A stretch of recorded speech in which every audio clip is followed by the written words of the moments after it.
Knowing the rules of chess is just the beginning. Chess is an incredibly deep game that you can spend a lifetime learning. So let's get started. Once you make your first move on the chessboard, you have entered what is called the opening phase of the game.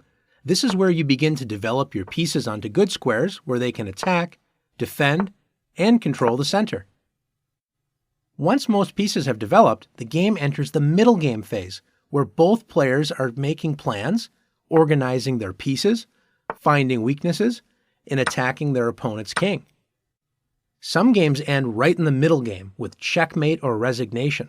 Like in this position, after queen e4, white creates a battery with the queen and bishop on the b1 to h7 diagonal, threatening checkmate.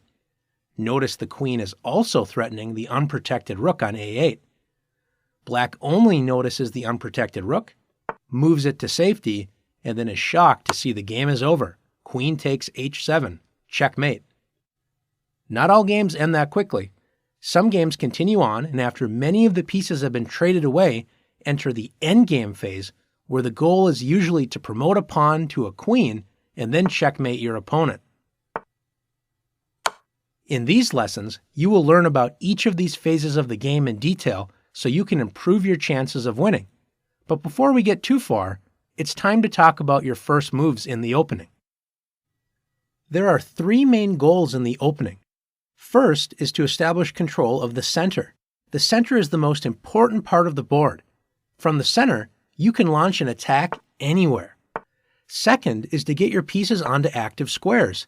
They don't have many options when they're stuck on the back rank where they start, so bringing them into the game toward the center is a good idea. Third is to get your king to safety by castling, so the king is not exposed to the dangers of the battle in the center. All of your opening moves should support these goals. Now it's your turn to practice making great opening moves.